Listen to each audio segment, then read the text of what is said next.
Seems to be okay. So welcome, Alicia, once again. Thank you so much for taking the time. I really do value the great opportunity that is getting to chat with you in the research field and also in the personal training. Where have you been? Welcome. Thank you. I'm very excited. Obviously, having done a PhD on the topic, it's something that I just love. And yeah, I'm also a trainer, so I just live, breathe exercise science. So always happy to talk about it. And I think that's a really great starting point because one of the first key points that I wanted to use about your background, because as far as research goes, I think it's always been related to exercise science and in later years about mental training adaptation. But what got you into this? Were you first exposed as an athlete, as a coach? What sparked your interest in, let's say, fitness and overall well-being? Yeah. So I grew up as an athlete. I was a synchronized swimmer when I was younger, or artistic swimming as it's now called. And that's when I was competing nationally. That's when I first got introduced to strength and conditioning. And honestly, I fell in love with strength and conditioning. I felt the impact it had on my performance as an athlete. And that's really what sparked my interest in the field of kinesiology and pursuing an undergrad in that degree. And then the goal was to be a strength and conditioning coach and work with elite athletes. And so during my undergrad, I got my personal training certification and I started working just at the university in the gym there. And that's when I started to notice things like cycle syncing pop up on my social media feed. So that was about 6 or 7 years ago now. And I thought the idea behind cycle thinking to potentially optimize adaptations was really interesting. And it made me ask a really simple question of, have we been training females wrong? Have I been training wrong? Is there a way that we could be taking advantage of the hormones that naturally change throughout our cycle to optimize our adaptations? And it was during that time that I decided to start to look at the research, realize that there wasn't really any research. And so that's essentially what motivated the PhD. I wanted to see, was there any actual evidence or science behind this idea of telling women to train differently based on where they were in their cycle? Super cool because I can recall, I think it was something around 2016, 17. Perhaps you've heard of it, the women's book by Lyle McDonald. That's when I got first exposed to this idea, this concept. Women should train differently and perhaps eat differently based on the hormonal fluctuations on their cycle, which seems pretty logical, seems mechanistically sound. But when you Mhm. start digging into the topic, it's kind of messy. The methodology, I think, in this particular line of research plays a really super important role. So I think that's a good segue to actually talk about this topic. What was the first thing that that were directly interested in doing research on? Because I dig a little bit into your research gate. The first one I could find, it was 2021, right? It was about weight loss and the benefits of weight loss. Then Yeah. I found another one about body composition assessment, which I think it's also one of those things that we tend to assume that it's going to be a little bit confused by factors like menstrual. But anyway, in this line of research, what was the first one that got you into directly looking at menstrual cycle and training adaptations? Yeah. So the bigger picture has always been surrounding muscle adaptation and strength training. And so my focus or my during my defense, one of my committee members actually asked how would I define myself as a researcher and or a scientist, and I define myself as a muscle physiologist because at the end of the day, that's what I really am interested in. Um, my first study was the first study of my PhD. So I had three main primary studies where I actually collected data on females. And the first one was that body composition study. And really, that was designed intentionally to set the groundwork because I'm a strong believer that when you're doing research, your understanding of the methods and what they're actually measuring is so important for how you actually interpret your results. And because I was interested in looking at and understanding how things like hormones and different training styles influence muscle adaptation, my first step was understanding, okay, what are the biases that exist when we're using tools like BIA, ultrasound, DEXA to measure muscle composition in females? So that's where study one began. And then study two and study three, which isn't, it's just been submitted to the Journal of Physiology. Those do a deeper dive into the hormones itself and use the same methods that were assessed and where I developed a better understanding from study one, if that makes sense. Yeah, totally. That makes a lot of sense because one of the barriers in exercise science, I think it's the not inclusion of female participants, Mhm. because it's the assumption that because of the menstrual cycle fluctuations, you're going to be a little harder to study and people don't want to get into more trouble than you already do. Mhm. How did you find this idea when you started researching? Was this actually the case that perhaps the committee to you like, oh, this is gonna need a little bit more methodology, it's gonna be more complicated, or how really experienced this as a researcher? Yeah, it definitely was something. The truth is, in order to really understand the menstrual cycle, and again, it comes down to study one of you need to understand the methods. And if your goal or your research question is to understand how different phases of the menstrual cycle influence training adaptations, well, then you need correct methods for actually tracking the menstrual cycle. And that involves things like urinary ovulation tests. And the truth is, the menstrual cycle isn't a factor in male physiology that researchers have to account for. And so they don't have to deal with ovulation tests. So there are additional metrics that need to be put in place in order to do rigorous research in females. But I don't think that that is a reasonable excuse or rationale to not include females in research. I think that even if you don't, because I understand that I was very, very fortunate to do my PhD with Stuart Phillips in a lab that has a lot of funding. So I'm not naive to that. But if someone were to ask me now, if I didn't have access to all that funding, how would that have changed my research?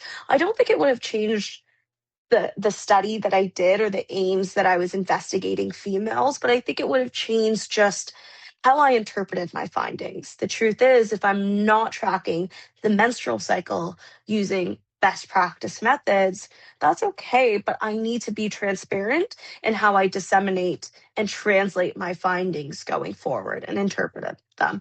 So, um, to answer your question, when I started the PhD, yes, there were a lot of things that I did have to consider with regards to the methodology that are more than if I were to do the same study in males, which wouldn't have been possible because again, it doesn't have the menstrual cycle.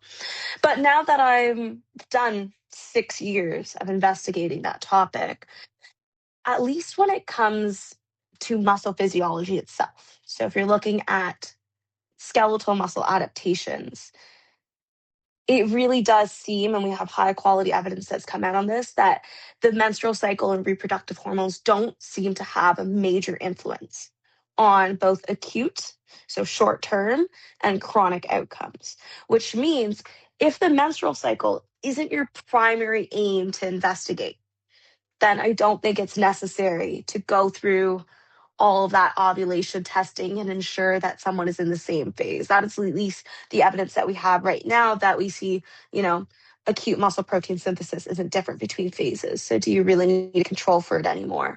And training adaptations aren't different based on what hormonal environment you're in. So do you need to control for that anymore?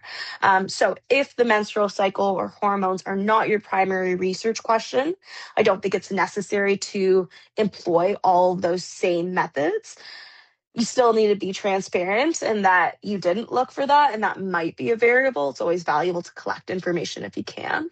But If it is your primary research question, then yes, it is. It's important that you use best practices like any other population you would do research on. I think it's interesting because I'm sure you've noticed there's a little bit of a cognitive dissonance in between narratives between males and females in hypertrophy research. Because now we know, by the way, shout out Derek. I also talked to him and I know you work together. So that's pretty cool. The idea that hormones on themselves are key variable for promoting hypertrophy is well established that it's really not the case. So that begs the question, why do we still, it's the case, but in females? Because in studies in males, we don't talk about their levels of testosterone, which could be fluctuating between physiological levels. We don't even talk about that. It's not really a consideration. But as soon as you mention female participants, oh, the hormones, the hormonal fluctuations, the menstrual cycle, hormones, hormones, hormones. And something that I'd love to hear your opinion on, it's, yes, the potential mechanisms, the way that it could affect. But we had to assume that every single menstrual cycle in a single woman is the exact same.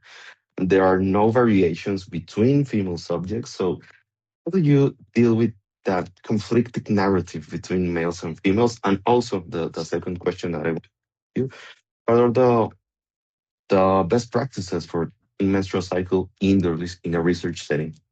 hmm Yeah, so that's an excellent set of questions there.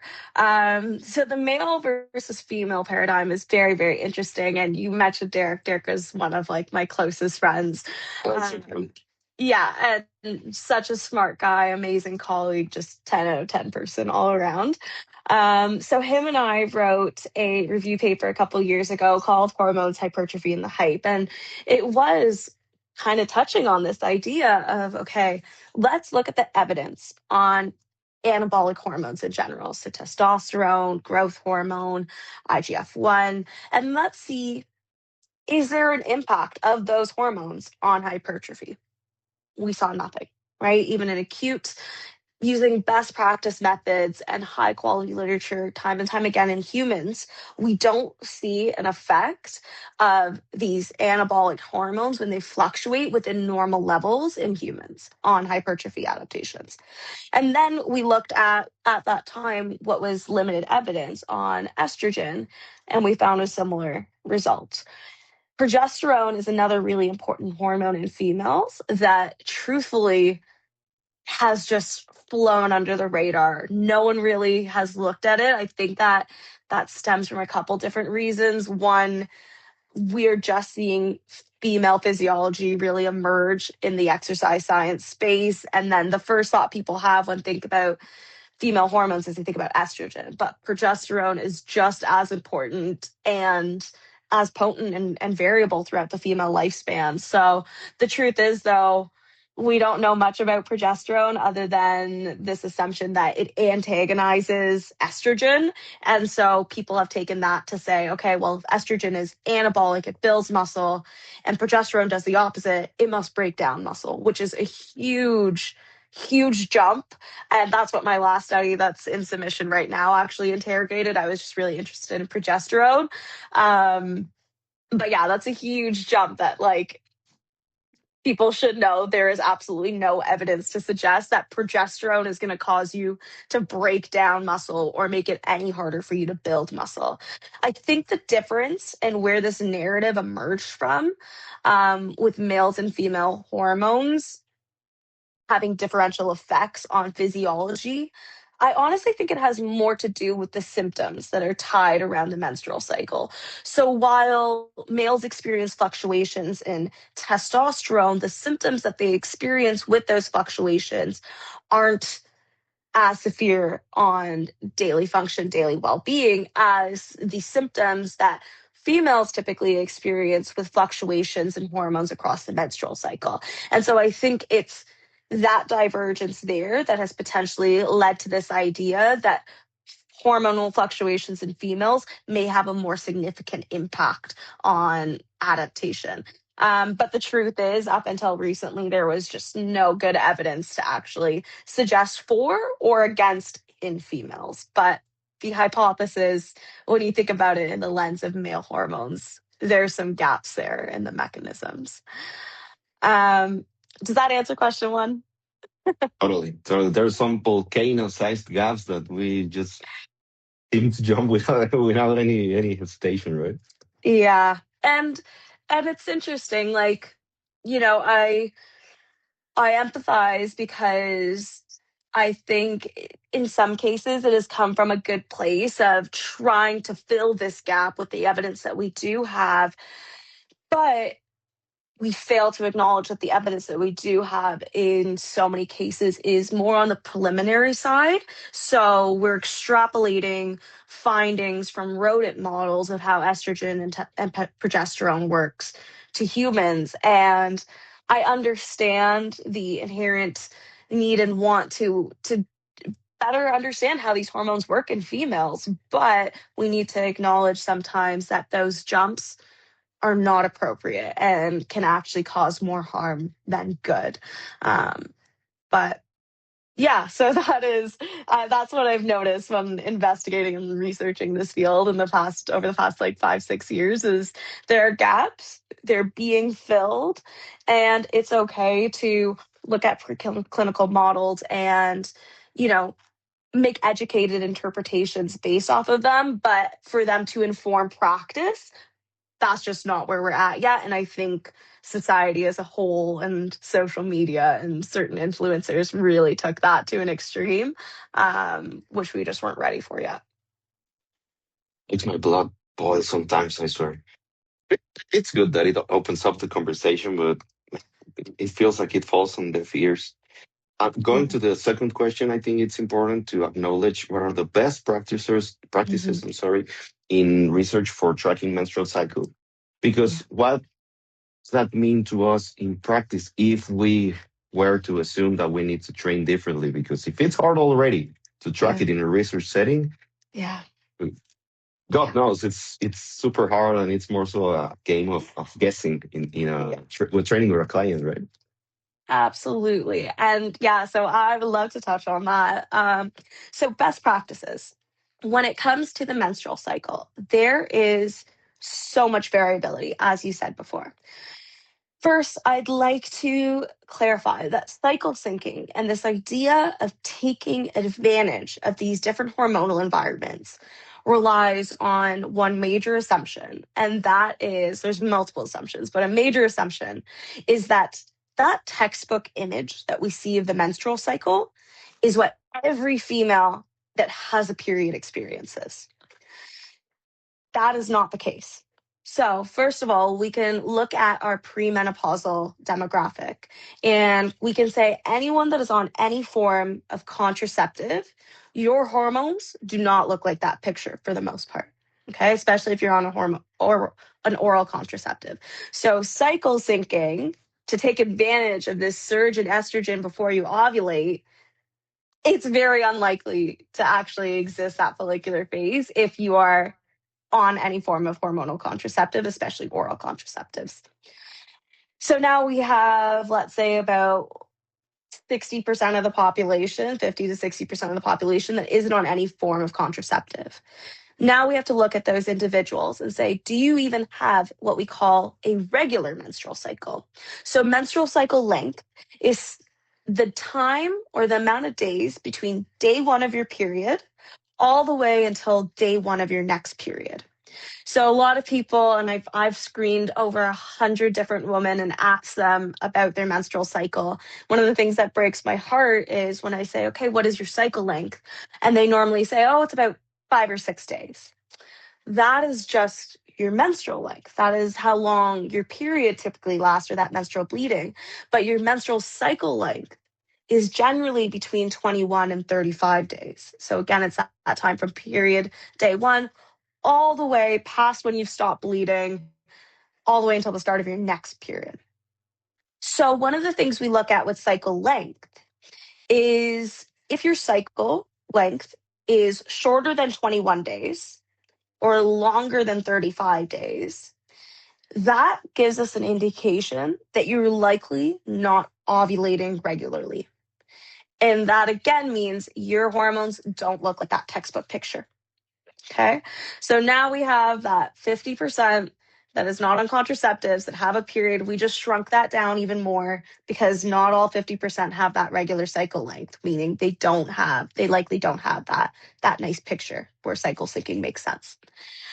Now we go into that part of the population and we actually use urinary ovulation tests. So this is a stick that you pee on, usually when you're trying to get pregnant, that measures a hormone called luteinizing hormone. And the way that your menstrual cycle works is we have follicles. So we have immature eggs in our ovary, and we have hormones that are being sent down from the brain that tell those eggs to mature. As they mature, they release estrogen. So estrogen begins increasing in circulation around the body. Your brain then detects this elevation in estrogen and it sends down a signal called luteinizing hormone when estrogen is high enough. Because what that means to the brain when estrogen is high enough, it tells your brain that there's an egg in your ovary that's super mature and you're ready to ovulate. So it sends down that luteinizing hormone, which then triggers ovulation. So this urinary stick really it detects that surge in luteinizing hormone. There are women that have a 21 to 35 day cycle where we don't see that surge in luteinizing hormone, which means are they likely ovulating? Potentially not. And that means either estrogen's not reaching that peak or estrogen is reaching that peak, but there's something going on where they're not ovulating, which means the second half of the cycle isn't the luteal phase. And that's what we call luteal phase deficiency. So we also have women that do test positive on an ovulation test. And then they come in about 5 days later when progesterone should be really high in their body and it's not. And that's what we call luteal phase deficiency. So in those individuals, they have a cycle length that falls between 21 and 35 days. They test positive on an ovulation test. But for some reason, their body is not producing progesterone, which means even in that nice menstrual cycle figure, sure, their follicular phase may look like it, but their luteal phase does not. And so again, if this whole idea of cycle syncing rests around the idea that your hormones look like this picture, that is just a major assumption that most females don't necessarily experience. Or in order to do that, you do need to test with urinary ovulation tests to figure out what phase you're in. And then ideally gold standard would be to do a blood test in the luteal phase and make sure your progesterone levels are high, and that basically confirms that yes, you did in fact ovulate. So gold standard practices are that urinary ovulation testing, which usually starts on day 8 of a menstrual cycle. So that means women are peeing on a stick at around the same time every single morning, sending me pictures. And then when it tests positive, I had to change their training program. And then ideally, I would check and get a blood work or a blood draw about 5 days after that positive ovulation test, 5 to 7 days after that positive ovulation test, and make sure that they actually did ovulate and they actually are in their luteal phase. So that is gold standard. And then when we talk about the variability that I saw when even doing that, we like to assume that everyone's going to have this positive test on day 14. I saw people test positive as early as day 8 of their menstrual cycle and as late as day 21 to 24. So that means that some females that were doing this follicular based training were training high volume. Some of them only trained until day 8 and then they tested positive and was like, okay, we got to change your training program now. Or some women, they just kept on training and we're like, okay, we're not changing yet. We're not changing yet. We're not changing yet. It's day 21. Are you even going to ovulate this cycle? I don't know. This is so not typical. Does that mean we change your program? Does it mean we don't change your program? Day 23 comes, they test positive. Okay, we have to change your program tomorrow. And then their period comes 8 days later. So it's just so much variability there, and cycle lengths also are variables. So my thought with that, which is what you alluded to, of it's a lot of work to properly cycle sync training. So even if at the end of the day, I did find differences in training groups. So we, in that study that Derek and I ran, we had 4 different training groups, and the 2 cycle syncing groups was one that loaded their volume in that anabolic estrogen phase, and then one that loaded their volume in that like catabolic bad progesterone phase. So even if I did find that follicular phase based training was better, one, I can't imagine the adaptation or the gains being that much different. And truthfully, the juice wouldn't be worth the squeeze. Like the amount of money that we had to spend on ovulation tests, the burden on the participants for having to pee on a stick and send me that photo every single morning, the mental burden of just like not having consistency in your programming, all of that plays a role in who you're coaching. And one, the only time it would be even remotely feasible is if you have a one-on-one client, because I also work in group settings with athletes and like larger teams. There's no way I'm adapting my programming. I'd be able to adapt programming for around the menstrual cycle for these women in the way that social media or the previous research may have suggested. It's just not feasible and it's not worth it. You're better off programming around, you know, goals and like performance goals and like competition goals. Like that's where your energy around programming, very manipulating programming variables should be centered around. I got a lot of things come to mind. I try to rearrange my ideas. Also, the because man, please excuse me if I get a little philosophical on this part, because I think most of these ideas, most of these I don't know practices of trying to cycle sync everything comes from the need of reassurance that perhaps we are doing the correct things to do in the face of uncertainty. Because with training itself, it's like you do the hard work, you do the hard work for years, for months. You don't really know until you know, right? And that kind of leaves you in the thin ice. I think for women specifically, being able to at least know, quote unquote, that they are training right because of their hormones, because of their, all this stuff. And then comes the personal biases that one woman specifically can have because they identify with the symptoms. Oh, yes, I Mhm. feel this way. I should do this. And then you have the, say, social, say, the role of social media that you have, I don't know, influencers with God knows how many followers, millions, that say that this is the way to do things. Well, that's reassurance. I'm gonna do Yeah. this, even if the research it's not particularly confirming this. And then when you go into the research, you look at studies that tend to last between 8 to 12 weeks. You know the usual limitations, because it is what it is. Because what that you guys put out, it's insane, and we don't often acknowledge it because that you alluded pictures every day and then switching training. And even then, man, it's crazy. Even then, if we were to do all of this, we are kind of directly violating the cardinal principle of training, which is consistency. Yeah. It doesn't make sense. It's really crazy when you think about why would we go through all this trouble. And I think one of the most interesting and practical parts of this conversation, and it's also the way you guys frame it in the ACSM position stand, the latest one, that we need to stop creating even more barriers. We need to let people know that training is good for them. It can Yeah. look a lot of ways. So yeah, I just wanted to talk about that. And also wanted to dig a little bit deeper into hormones themselves because I recall having these conversations with also Lauren, Dr. Lauren Coletsu, with whom you also work with. And that's something that blew my mind, still does. But we don't really know much about progesterone. It's like, what do you mean? But I saw that thing when I started my Yeah. degree, right? What do you mean we don't know? Could you Yeah. dig a little bit more about how this it's actually animal models, how we're so limited in actually understanding what these hormones do? Yeah, absolutely. Um, so I'll touch on part one first, which has to do with, the cardinal rule of consistency and just this need for validation, in especially in this era of like, I don't know what's best. And I want to start off by saying, yes, the menstrual cycle training study that Derek and I ran, of course, it has all the limitations of any research study.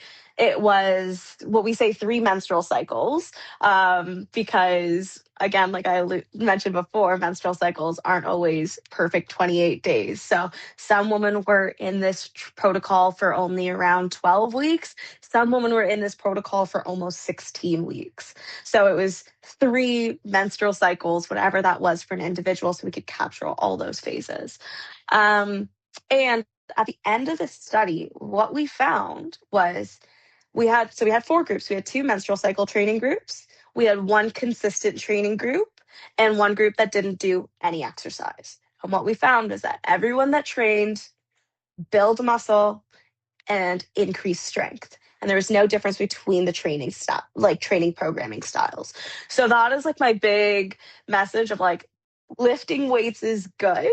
Even cycle syncing isn't inherently bad. It's a pain in the butt if you want to do it properly. So I wouldn't recommend it. But what this study showed is that women have the capacity to build muscle regardless of where they are in their menstrual cycle. Even if you're on your period, even if you feel absolutely terrible, which these participants did, and that's another thing I like to highlight is people like to critique like, oh, this is a research study, like that's not real life.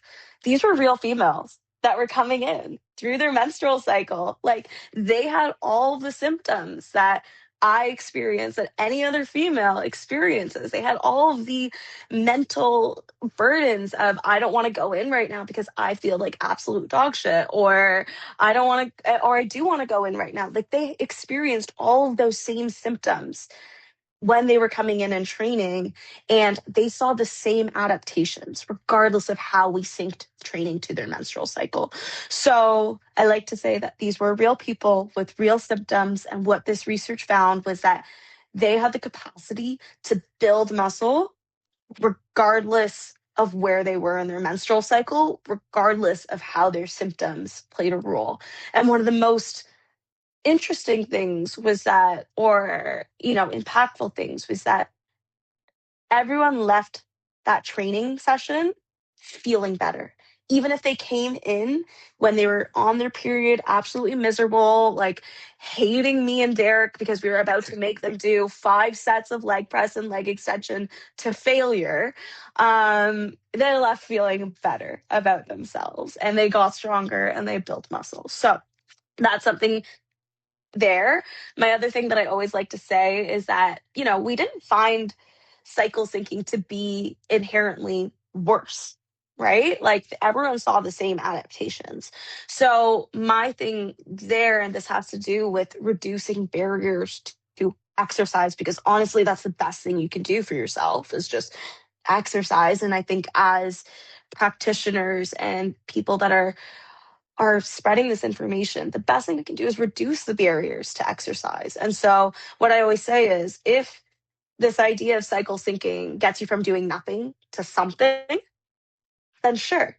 But if it gets you from doing more to less because you think it's going to be better for your for your adaptation, that's where I have concerns. And that's where I would say we just don't, like, the evidence does not support that at all.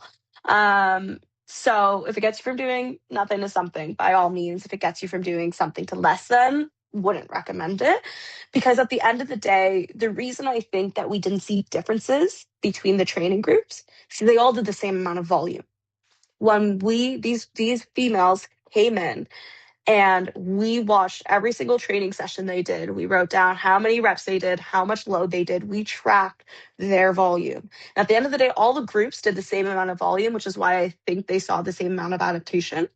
And when we did an exploratory analysis, it didn't matter what group people were in. The people that did the most amount of volume by the end of the training study, they're the ones that saw the most adaptations. So if you need to deload on a day because you just feel terrible, you totally can. But your job or my job as coaches is to make sure, okay, whatever we did this month, this cycle is ideally more than what we did last cycle. So following that classic rule of progressive overload, right? Like that is what drives adaptations more than the menstrual cycle. So yeah, that's my tidbit on part 1. Part two. I see you're mouthing something. Do you have any questions, or do you want me to go into part two?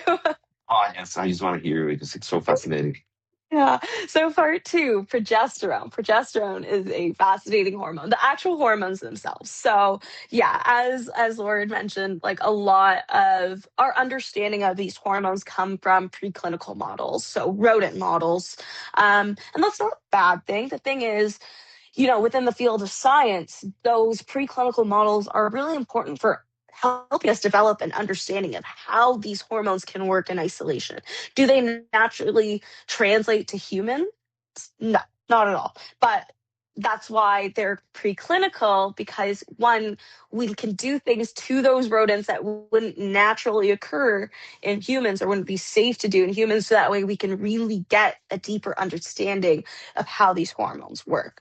And so, with regards to our understanding of estrogen, a lot of that has come from, yes, preclinical models where we basically have a rodent and we will remove their ovaries. So we just essentially drop all of their hormone levels.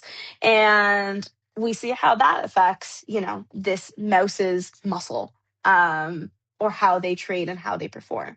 As you can imagine, this model of one, I'm a mouse, two, hormones, okay, ovaries removed, it's not the same as the menstrual cycle at all.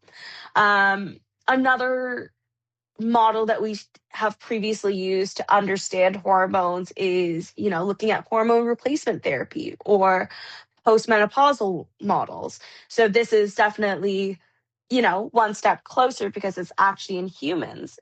But again, the postmenopausal or the menopausal state is different from the menstrual cycle. And hormone replacement therapy is different from a natural rise in estrogen that lasts, maximum 15 to 21 days in a female's menstrual cycle, whereas in postmenopausal state, you're talking about chronically low levels now, or, hormone replacement therapy where we're giving synthetic versions of estrogen, maybe on its own, or estrogen in conjunction with progesterone. So, do those models, they provide us information on the hormones, but do they naturally translate to the menstrual cycle and how the hormones are going to influence us throughout that? No. Um, so when it comes to estrogen, there is more known about estrogen. Um, it's not great. What we look at, or what we see at in these preclinical models and sometimes in aging models as well, is that estrogen may have a protective effect on skeletal muscle. Basically, there is some research to show that, there's less damage when estrogen is high. And so what I mean by that is when we do exercise, when we do resistance training, our muscle gets damaged and then we rebuild and we build it stronger. The thought is estrogen may have some stabilization properties on the cell membrane that reduce damage. Another way that estrogen may work to protect muscle is through its anti inflammatory properties. Um, and so, kind of, again, promoting recovery potentially by reducing inflammation. But these are all very early studies, and I wouldn't say that we have strong, conclusive evidence on either of those. And even if we do, again, usually that information comes from acute, so short term studies, even if they are in females and humans. They come from like short 24 to 48-hour study windows at maximum, where we're taking small pieces of muscle to understand the mechanisms. I want to say again, when we look at it longer term of, does concentrating training when estrogen is high and you're potentially in this environment that protects muscle better and improves recovery, we're not seeing any differences in adaptation, right? So there are those two differences of how does the hormone work at a mechanistic level and how does that actually impact longer term adaptations? Those are kind of two questions. The next hormone is progesterone, and truly there's so little that we know about progesterone. There's only ever been one study that looked at progesterone in females. So, some of the stuff that when we talk about progesterone, um, a lot of birth controls or hormonal contraceptives, those include progestins. So, progestins are synthetic versions of progesterone. So, the one that our body naturally produces, it's like biochemically slightly different than the one our body produces. And it's made that way so that way it has stronger binding to those receptors in our body. So, the truth is they aren't exactly the same as what our body naturally produces, and they may have different effects. And if you look into birth controls, we have four different generations of progestin. So we have four different types of these synthetic progesterones, and each of them work differently because they have different structures. So to translate, research that has looked at progestins on muscle is not the same as progesterone that our body naturally produces. So I like to kind of separate those two. When I'm saying progesterone for the rest of this conversation, I'm talking about the one that our body naturally produces. So there's only ever been one study that has looked at progesterone in isolation on muscle. And I say in isolation because one of the reasons we don't have a great understanding of progesterone itself is because it's when progesterone is elevated in the female body, other hormones are naturally elevated with it. Like, yes, we like to think of the luteal phase as progesterone dominant, but you still have elevated estrogen in that phase. So, is it progesterone or is it progesterone and estrogen? We can't really say it's progesterone on its own because there's so many other hormones that are changing, which is why it's so hard to get an understanding of what progesterone does on its own. We do have one study in postmenopausal women that basically gave these women progesterone supplementation. And it was the same one that our body produces. And like I said, the narrative is that progesterone is bad, it's catabolic, it'll break down muscle. That study actually found that it was as anabolic, so has the potential to build muscle, so as anabolic as testosterone and much more anabolic than estrogen. So that's the only study to date, aside from the one that I just submitted for publication, that has looked at progesterone in female humans. Um, I just finished running a study that I can't talk about the findings too much right now, but maybe that's another call. That did the same thing in females, in young healthy females, and we gave them progesterone when every other hormone was low, so they came in on their period when basically estrogen, like all the other hormones are low, and just progesterone was super high. And it was a 1 day like acute infusion trial, but I can tell you that progesterone is not catabolic, that's for sure. Like they didn't have any problems synthesizing muscle when compared to when progesterone was not elevated.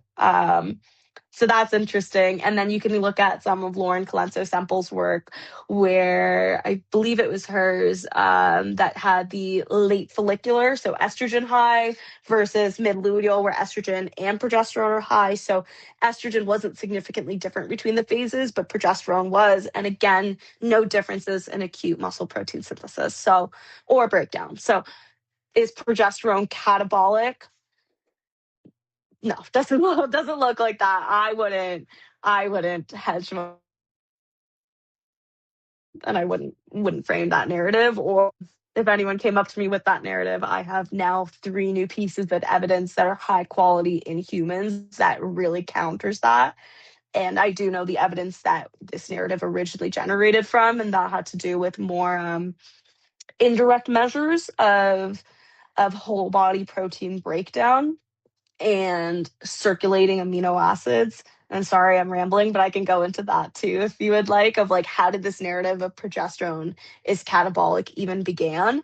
But in today's state, progesterone is not, I wouldn't say progesterone is bad for muscle. That's the evidence that we have for that. It's really not all the way through because I think we're in the face of one of those paradigm shifts. It's to directly question the way we understand the menstrual cycle itself. But I think it presents us with new challenges. Like you alluded in your study, which, oh man, I'm looking at the clock to be respectful of your time. Because one of the least to acknowledge it, the methodological design that it's an unilateral study. I think it's really important, but perhaps we can dig into that topic in some other time. But also, one of the things that perhaps serve as a counter argument are that injury risk because of this potential mechanism, protective mechanisms. But perhaps in that side of the literature, we're just looking Mhm. at correlation, not necessarily causation, and that's a whole different discussion.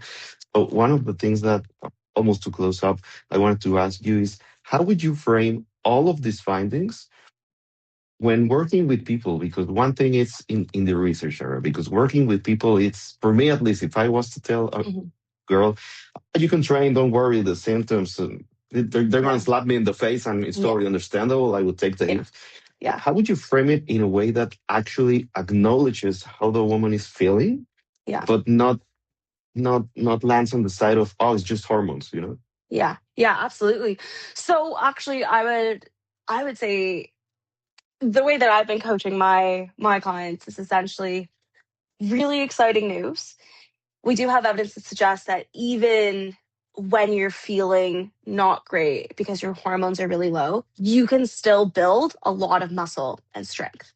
And that is so exciting. That doesn't diminish your symptoms at all. My priority as a coach is still seeing you as a human. And like, I know that even if your physiology says, yeah, you can build muscle, you can build strength, if you're not feeling great, like we can adapt and make changes around that. At the end of the day, like I said, like if we need to take it slower today, because that's what your body is saying, we can do that. And the day that you're feeling better, we'll ramp it up. But one, I want you to know that if you want to push yourself today, you totally can. And you have the capacity to build as much muscle and strength as you would on any other day of your cycle. And that is amazing.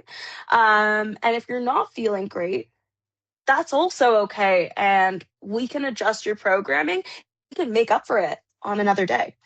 Because, like I said, at the end of the day, it's the total amount of volume that works that makes that impact and difference on your adaptations. And then another layer that I like to throw in as well is I think it's so important to not dismiss symptoms because when you're working with people, again, they're people, and you're building a relationship that should have trust. They are trusting you with building their program and like trusting you with their goals. And so they should be able to be honest and not have to hide things because they feel like you're going to dismiss their lived experiences, and that's not something I ever want to do. So some of the things that, again, like we talked about, it depends on, of course, like the level. But if I'm dealing with, or I'm working with more on the recreational side, and my goal for them is just to build a consistent gym routine, then the thing that I'm going to say there is, if you're feeling really, really awful today and you don't want to go to the gym, because we all get that text of like, oh, I'm feeling off, I'm not coming in today. And I want to ask that question, like, okay, do you have the flu and are you throwing up, or is this potentially menstrual cycle symptom related? Because if it is, I want you to know that we can make adaptations. Like, I want you to know that, you know, we don't need to lift super heavy today. You can come in and we can go for a walk instead. And that has to do with menstrual cycle symptoms, mental health. Like, it doesn't matter where you are in your menstrual cycle. That's just good coaching practices of like, if you're not feeling, mentally in the spot, my goal as a coach is to like, let's just start low. And if you start feeling better, that's great. We can do more. If you start to feel worse, just know that I'm so proud of you for even showing up and coming on this walk with me, because that is such a win. And I will say, I've never really had anyone that's come on the walk and been like, oh, I feel so much worse. Most of the time, they're like, I'm feeling better. And like, I don't know if I want to lift right now, but I'm really grateful that I did this walk. Right. So there's so many levels. To summarize or distill that down, you have the capacity to build muscle and strength regardless of where you are. And I want you to know that, because that is so empowering, that like, just because you're feeling off today, I don't need to push you super hard, because like it's our window to build muscle. Like if you're feeling off today, like we can accommodate that. And that's just good coaching practices. Beautifully put. Yes.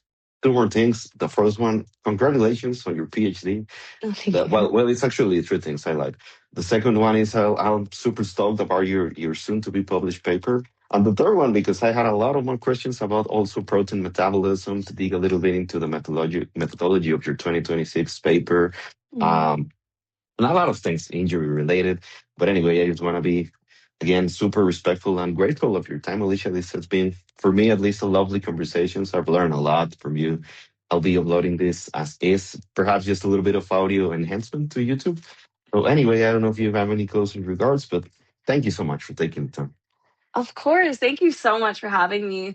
Yeah, I know we didn't get to touch on the injury stuff. I would say, again, like you talked about, and hopefully it came across, like we are hitting this area of research. Like one of the things I love about being in this field as a researcher is that I get to go to conferences and I get to see all the research before it's actually published. And I was just at the European College for Sports Science in Lausanne, Switzerland, and massive conference, but also so much amazing female physiology research coming out.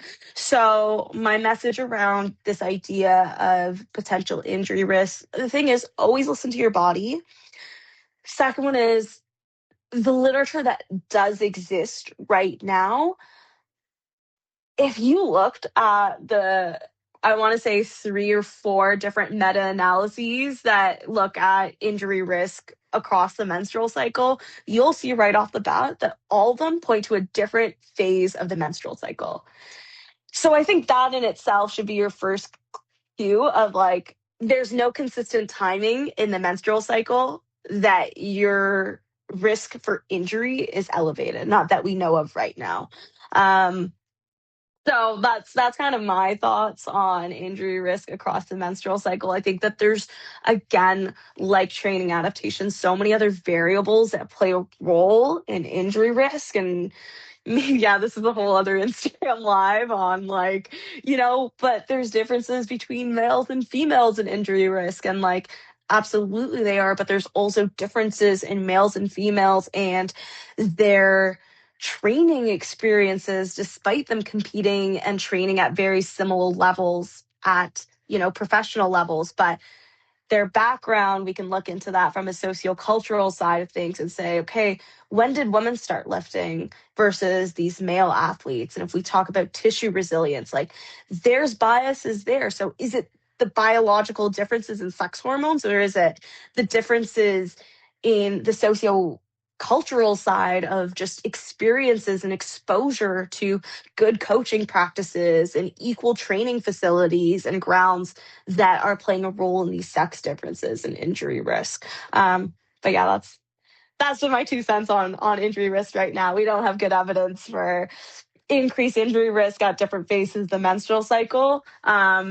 But we are on the precipice of so much more research coming out that is higher quality. So definitely stay tuned as more evidence emerges on that. Oh, you can be sure I'll stay tuned.